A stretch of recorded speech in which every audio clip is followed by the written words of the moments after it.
Welcome back to the Smart Driving Cars podcast. Thanks for spending time with us once again. I'm Fred Fishkin, along with the Faculty Chair of Autonomous Vehicle Engineering at Princeton University, Alain Kornhauser. Hi, Alain. Hey, good morning, Fred. Good morning. Hey, that doesn't look like Princeton.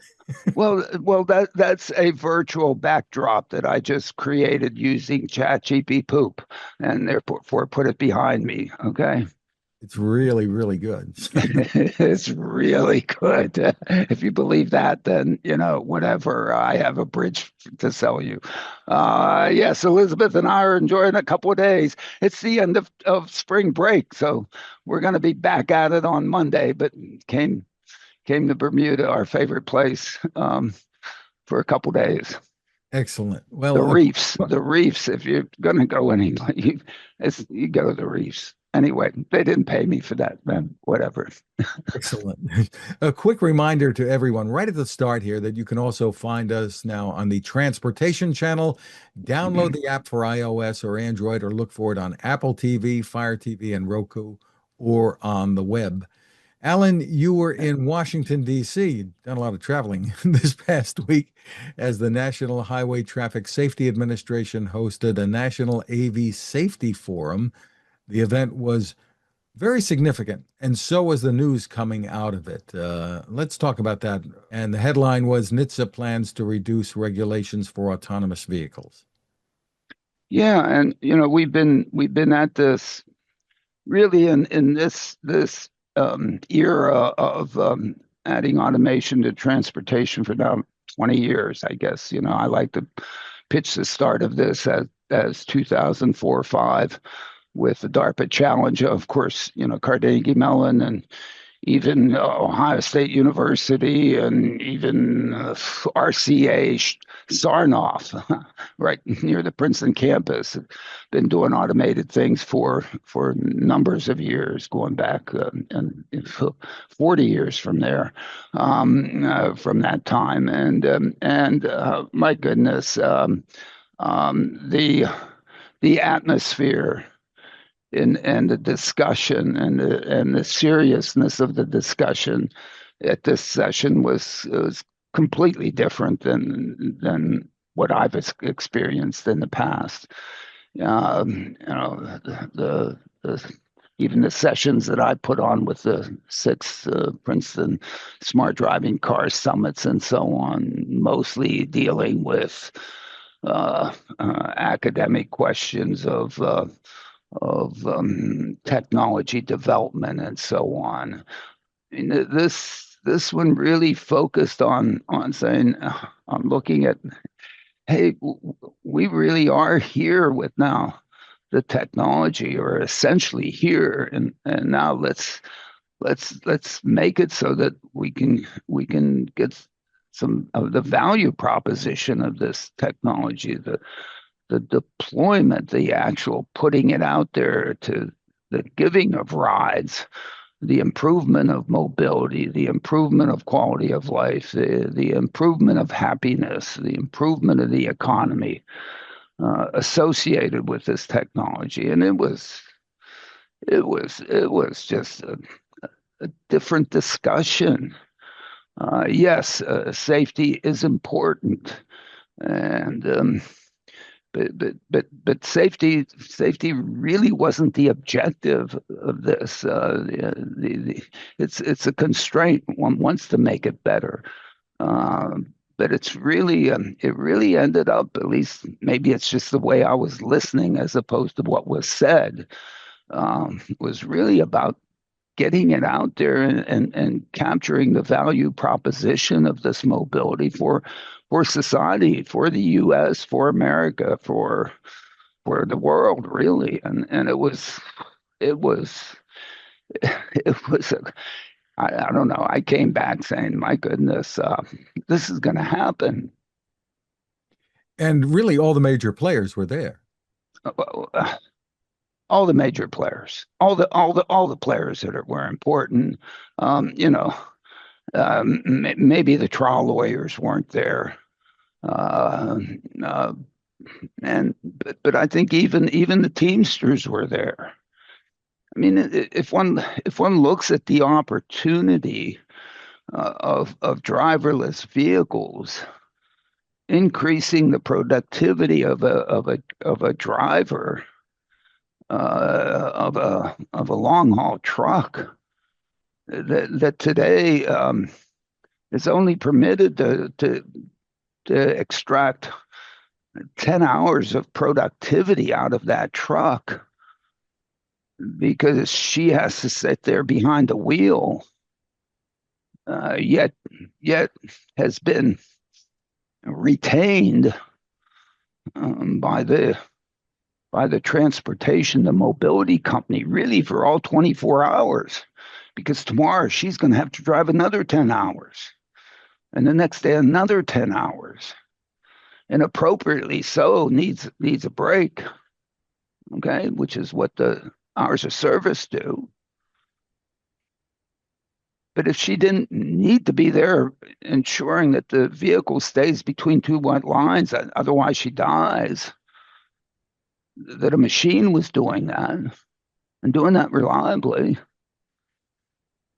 she can just be called on for the whatever sort of emergency that crops up every, not even maybe even once a day. Certainly, if the truck has to pull over to the side of the highway for some reason, sure, she can wake up and take the placards out there and put them out there, just like, the Teamsters would like to see that done, if that's actually the best way to protect that truck from being rammed by a passing vehicle. And therefore, just she's with the vehicle 24 hours.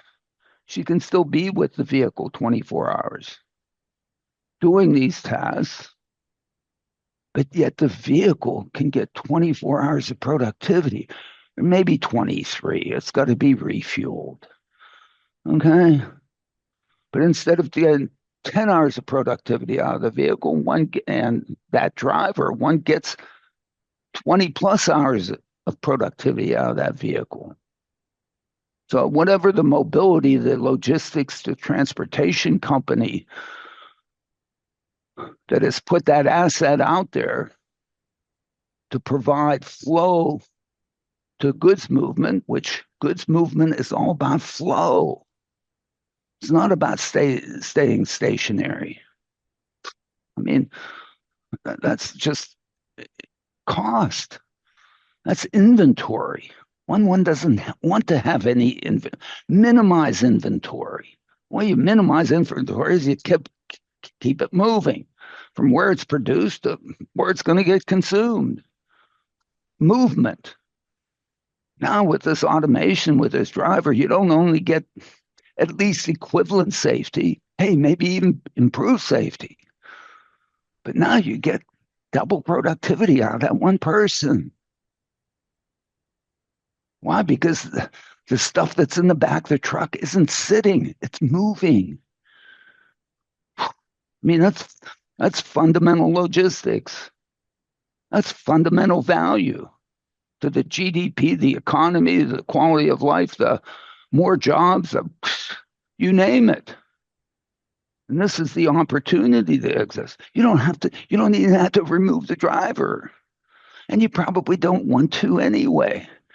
Because intermittently that driver, she can provide other valued services to that commodity that's in motion, that inventory. It's a brave new world of now logistics. It's what did containerization do to the whole shipping industry? It allowed the container to move and move on a ship and move, as opposed to stuff getting piled up and then having to put in and then have to be taken out and blah, blah, blah, blah. This is the opportunity. And that's with people, it's the opportunity to then give, others a chance to get the quality of life improvement that mobility provides the individual, the happiness that provides the individual. And now the most important thing that I heard, is that the discussion wasn't just about safety, even though it was NHTSA. And I've sort of always argued NHTSA is not a single objective entity of government. It's not just safety, it's also mobility and trying to do a trade off of the risk and reward such that the net is the most positive.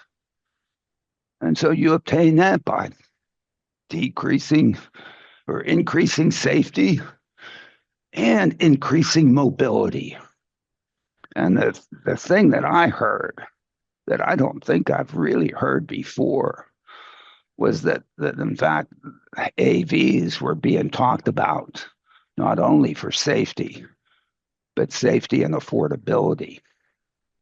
Now, I would prefer it to be affordability and safety, but my goodness, to add the affordability piece on there and to seriously say it, not as a throwaway.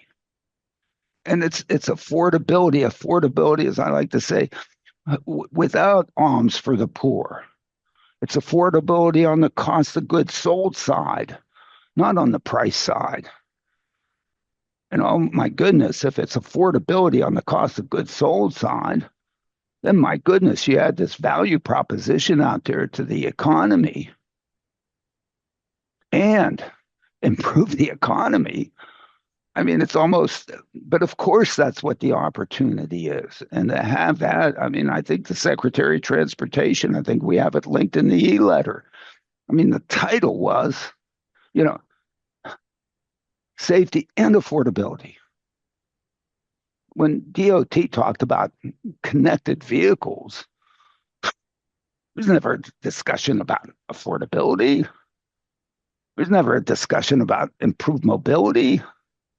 There's always, a discussion about, I guess, safety. And safety, yes, is important.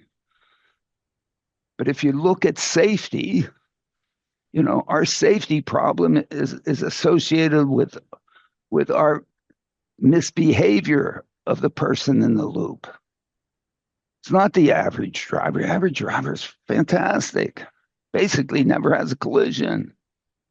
What were you just telling me, Fred? You were just out there. You were just out there in a parking lot, right? In a parking lot, you got boomed. Right. You got boomed by someone. What? Someone backing out of a space that didn't look behind them or said they couldn't see from their mirror or whatever. Then it was struck. Not a big deal, and not a big deal. A dog ate their homework. My goodness. But the technology, as you've pointed out, would have not allowed the person, if it had been in that vehicle and turned on. Yeah, if only we would somehow get that technology in the vehicle, that person, when that, and you want, and whatever. Right. And I sure hope that because your vehicle happens to have other technology, you don't have to go report it. So then somebody can say, oh my goodness, that technology had another crash. I mean, it got hit. By what? By somebody who didn't have the technology. What? Really? Folks that are looking at safety are counting, not anybody really that was at this session, and it was so well attended. There were, I guess 500 people there. It was standing room only at USDOT.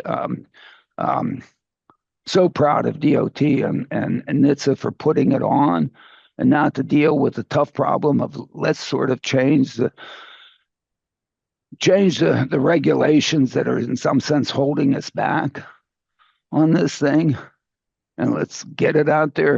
And yes, nothing is perfect. But the net, the balance between risk and reward on this sucker, I mean, I don't know.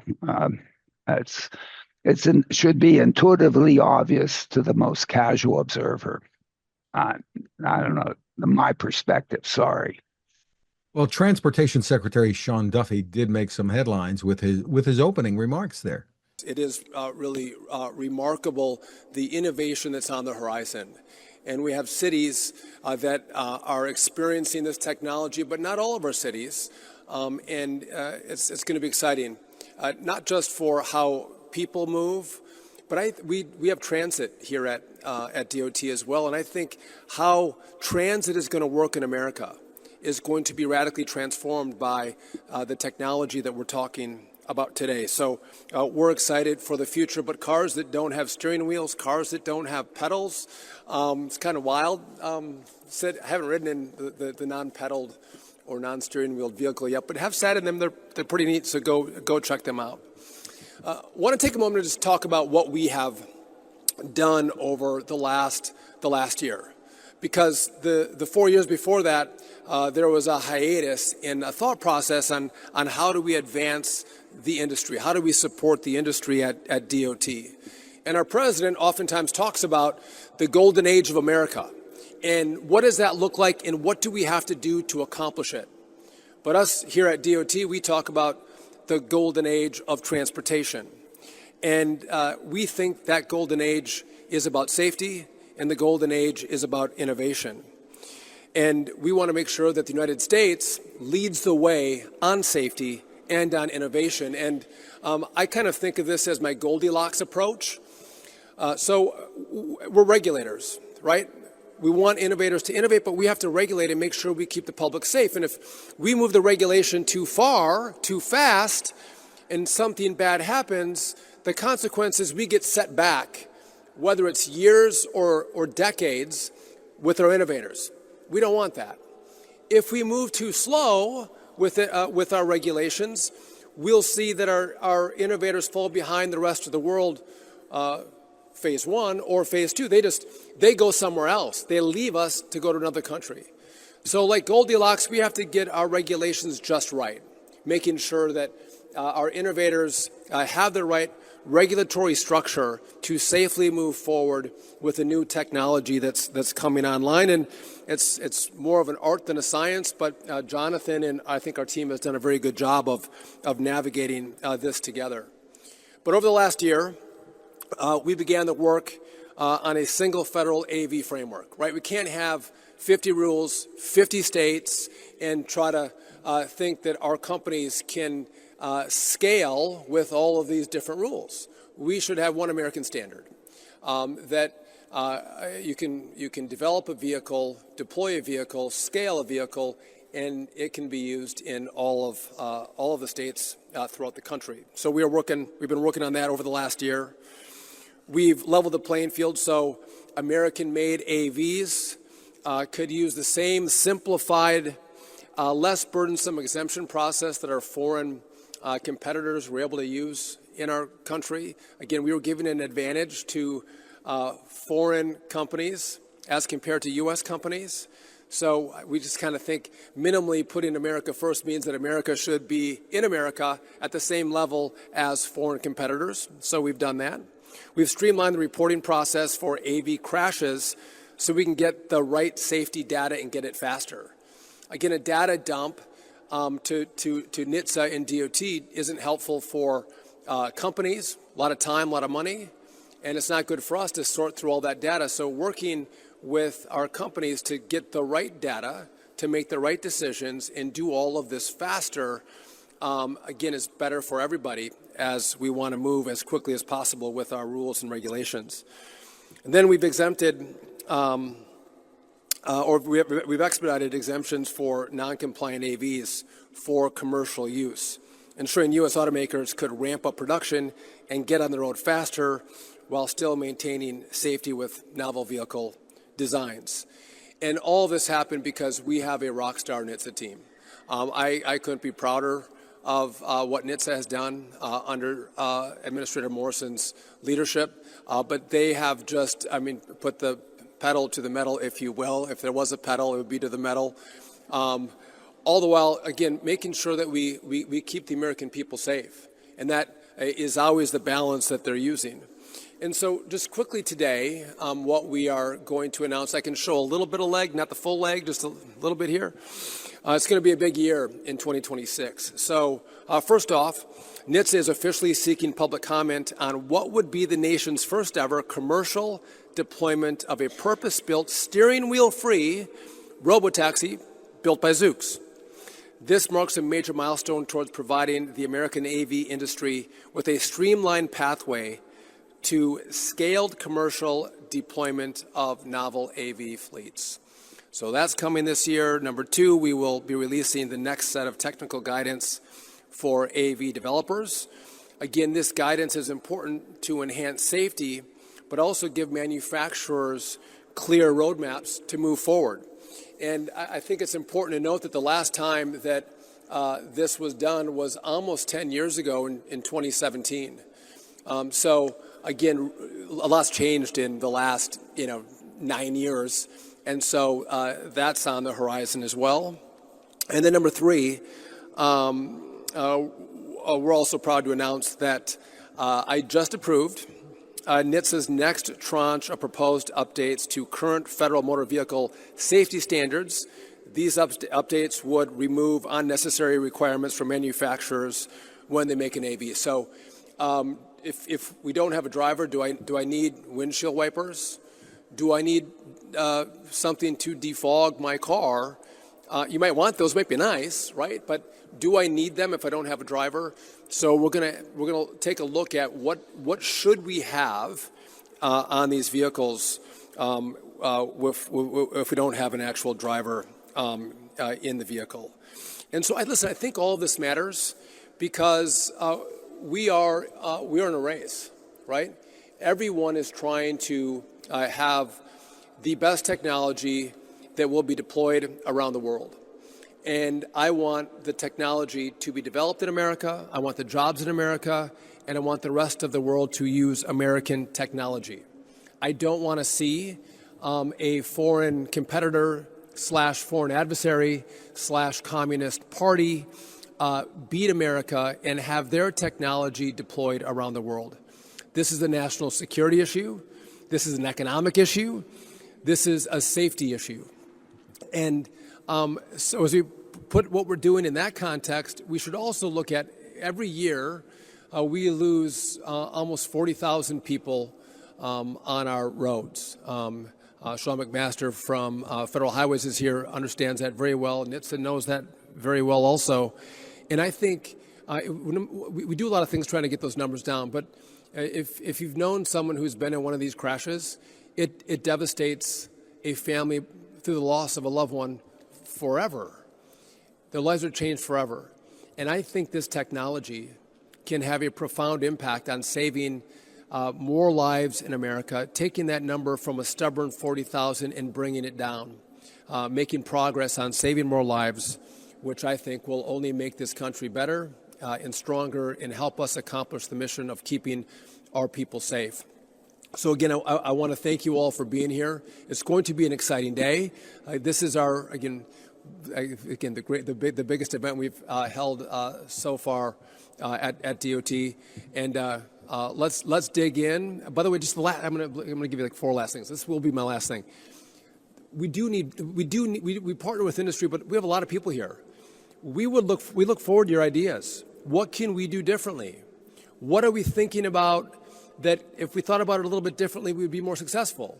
What aren't we thinking about that we should be thinking about? So if you have those ideas, today is the time frame in which to give us your great feedback. And what we love is to take your ideas, make them our own, sound really smart and innovative, and we're both winners. We look great and you guys look great, so let's share ideas today. And again, I want to thank you for being here. I want to thank Jonathan, I want to thank NHTSA, I want to thank our companies. Let's have a great day. God bless.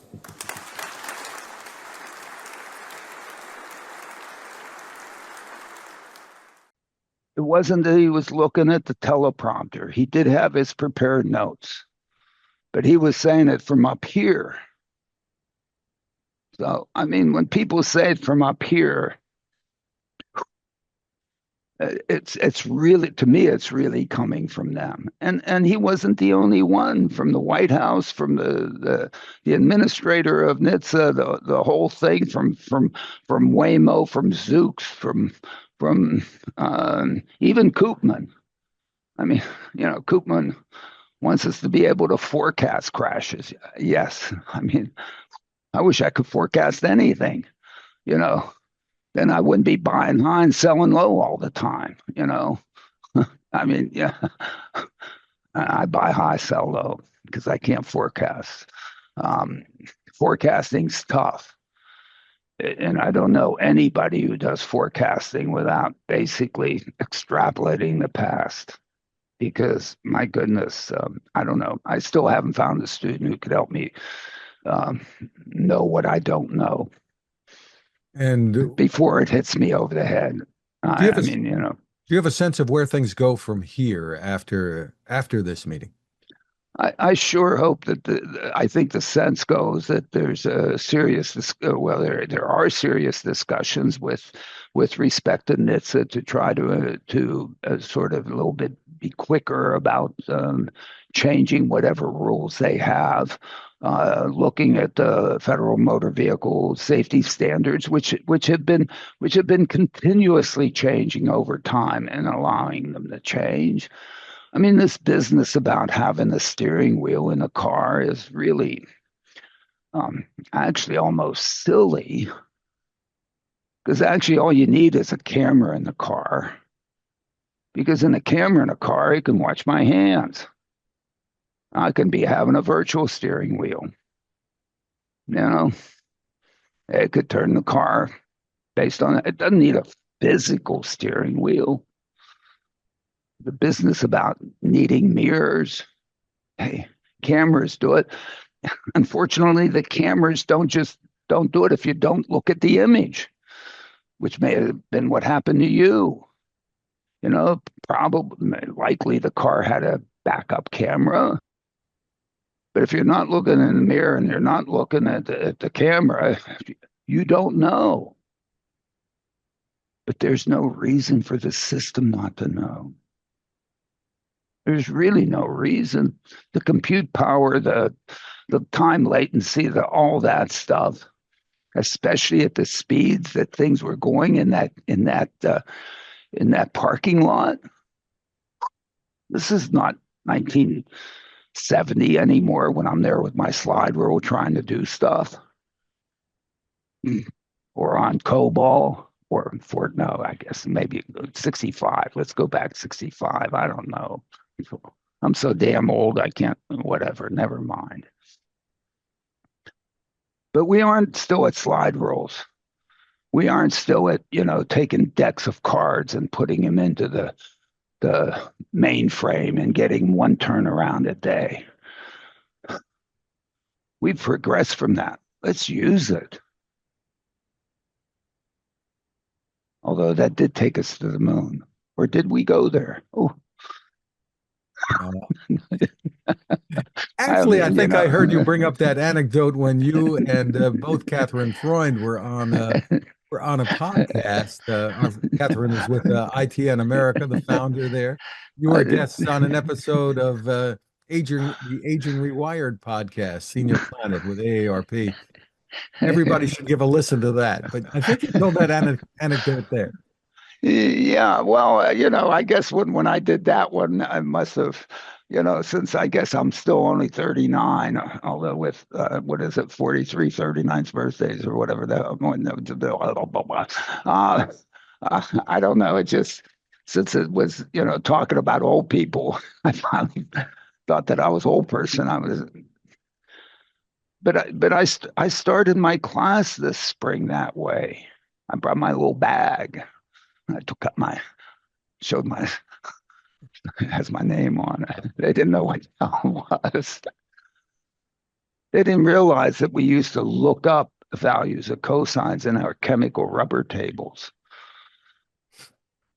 I mean, instead of having math functions, just, I mean, so we have advanced enormously, yet I think we did a lot with what we had. But now to just let all these advancements and not use them and say, oh my goodness, because, some algorithm can sit there and process the image and not just yell, yipes, hit the brakes, but actually hit the brakes. Why aren't we just really, we're afraid of just doing that? Somehow we've lost control. Guess what? the thing does it better than we do it. Why do we want to insist on doing stuff we don't do well? Why don't we focus on stuff we do well? Now, I've got to think of anything I do well. but, uh, but, um, but seriously, and that's at least I don't know. I mean, that's what I came back with. Or maybe I just wanted to come back with that attitude so Elizabeth and I could come here in Bermuda and have a good weekend before we go back to the salt mine. I don't know if it was mentioned at the conference, but are you aware that Sean Duffy used to be a professional lumberjack? It was Did he? I mean that is that takes some things up here and some things over here. Okay, I don't know that. Yeah, the machines can do a lot of helping, but that's what we've done. That's what the Industrial Revolution was all about. That's what steam engines were all about. That's what the car was all about. That's what all this the car unfortunately made us have to be there to do it. Really? Why aren't we there to enjoy it and then get to wherever it is we're going and enjoy that and do that? Instead of, I mean, I just look at I just have so much appreciation for truck drivers.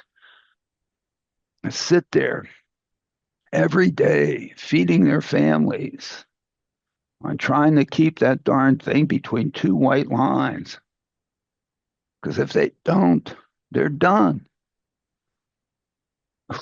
Man, the pressure. And, nobody at Goldman Sachs has that kind of pressure on them. I'd rather call them Goldman Sachs, but, I'll call them Goldman Sachs for that one. Whatever. I'm just jealous, that's all. Just jealous. Alan, in the latest newsletter, among the links you have is one to a Greater Washington study. It's the name of it. AVs will supercharge vehicle miles traveled, and you have some extensive comments here. And congestion, and I just, it's researchers' claim, and then I saw researchers at University of Texas, and I'm like, oh no, can't be Kara. Luckily, I just kept reading. It's not UT Austin, it's some other UT. What? How, if we improve mobility, that allows some people, because the mobility was so crummy, they couldn't improve their quality of life by going someplace. They couldn't improve their happiness. And all of a sudden, we make that mobility so reduced in its cost, generalized cost, such that they now can go places that they haven't been able to go before and improve their quality of life and improve their happiness. Somehow they should be blamed as the folks that cause all the problems of congestion and increased VMT.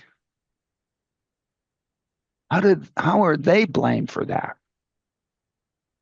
And not the who knows what multitude of others who have enjoyed the advantages that they have so that they could go and improve their quality of life and improve their happiness. How did they get off without being blamed? In some sense, they've been getting all the value of this thing up to now. But now, because somebody else gets to be able to use it too, that's been, the Secretary of Transportation did talk about leveling the mobility playing field. He actually said that. Listen to it. I've linked it. Whoa. Whoa, because if you look at it, the haves and have-nots in mobility, whew, if you don't own a car, if you don't have a driver's license, if you don't want to drive, if you can't, if society won't let you, if economically you can't, you're stuck unless you live in Manhattan. Then you have a subway, at least, 24/7, who at least get you from a short walk to a short walk, any place you need to go in Manhattan. Outer boroughs, eh, not so much, unless you're going to Manhattan. You're going from Queens to the Bronx, Queens to Brooklyn. Forget about Staten Island. I mean, Staten Island might as well be New Jersey. Okay. And if you're New Jersey, unless you're going to Manhattan or along the rail lines, you're done. I mean, you don't, and all of a sudden you have a mobility system that allows you to be able to, I mean, and somehow, oh my goodness, now you're the problem? Whoa, wait a minute. Just, I don't know. And for researchers that take that view on this, yipes. Talk about bias. Never mind. Well, I don't know. So, And then right after, I mean, you have a link to this Fast Company piece, which I don't, I guess toyed with whether or not we should even mention it. It was headlined "Uncovered Records Reveal the Hidden Costs of Waymo Robotaxis on San Francisco Streets." I mean, poor Waymo. I mean, really? They're going to complain about Waymo's behavior during a power outage? Did anybody worry about anybody else's behavior? How did Mooney fare? How did all those electric trolleys fare? I mean, was the cable car running? I don't know. I mean, it'd be unfair to say, my goodness, hey, and all of a sudden, nobody's there worried about the electric company that, I mean, all of a sudden has a power failure, and people aren't just focused on that to make that not happen again. No, they have to focus on Waymo's extra careful to not run dark lights in case somebody else was running dark lights perpendicular to them and something would go boom. And so they were being careful. And they get attacked. I mean, really, are clicks worth that much? What has happened to journalism? What the heck has happened to journalism? And then I found the other one, some other. I can't even. You don't even want to report on this anymore. I think on the Texas study, the author of the report in one of these other publications, if we can call them that, just said, "Oh, we're just going to copy this report from somebody else, I guess from Fast Company, or I don't know what the heck." And then down describing the author of this thing said that this person was a, really good journalist and really would have. You copy something from somebody else and you print it and you put your name on it. And I mean, I can't comment on this stuff anymore. Hey, I have no journalistic training.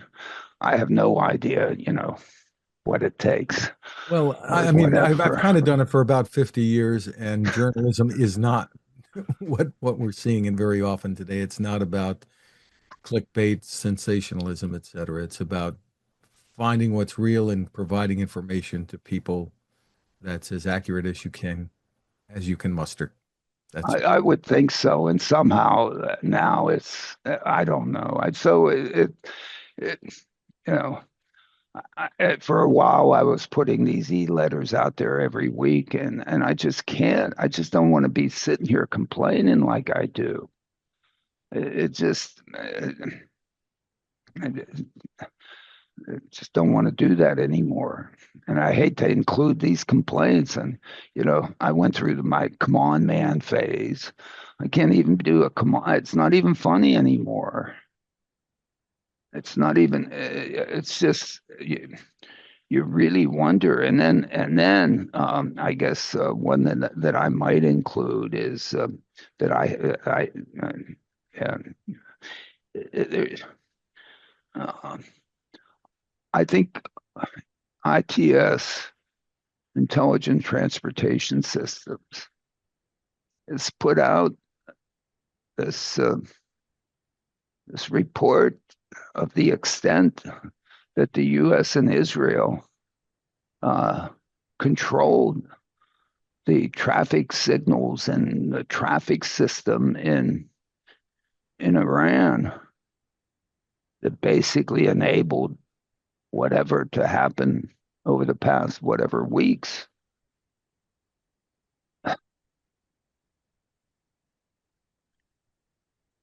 Which I think may be true, which is true, but I don't know if we should be proud of that. Because if we can do it to them, they can do it to us. And if they do it to us, then we got problems.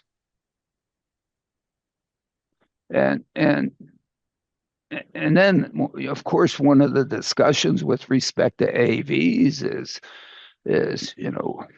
that was talked about on Tuesday was we as the United States want to develop this and want to be leaders in the world in this. And of course, hey, I'm happy to hear that. And I think we should. But that also means, with respect to this other thing, that, boy, everything that we do with this thing better be made in the US of A. Because if it isn't, what Trojan horse is hidden in which ones of these things? and And of even course, that would not guarantee that you wouldn't be vulnerable, but at least there's a better shot at keeping there's a better shot, but that becomes a necessary condition on this thing. right.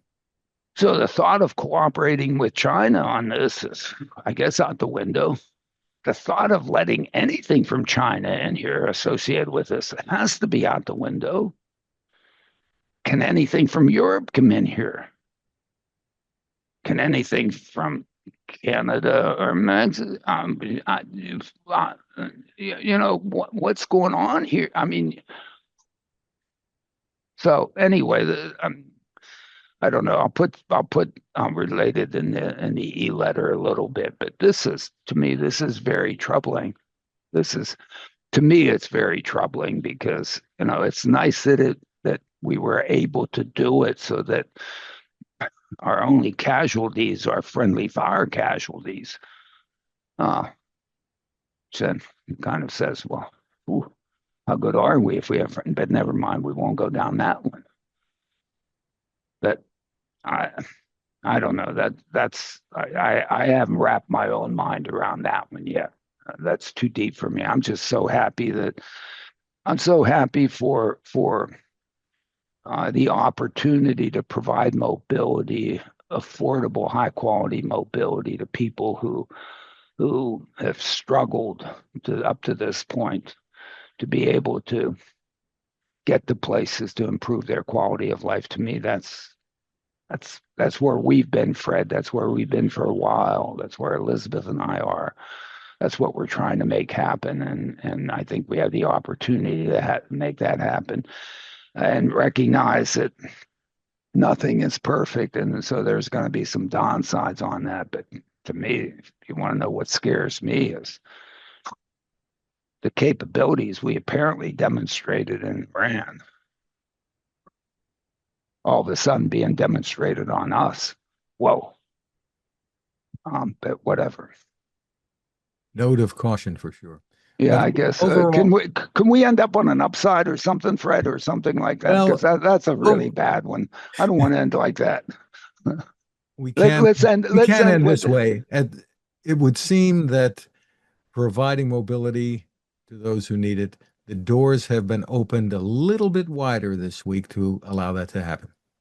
I'd say not a little bit, a lot, a lot, a lot. And I think it matters that the U.S. DOT wants to lead, and it matters that the U.S. DOT wants to lead, so that it's across all 50 states, and not just in Texas, and not just in Georgia, and not just in Nevada and Arizona and some parts of California, but it can come to New Jersey too. That's a great note to end on. Why not?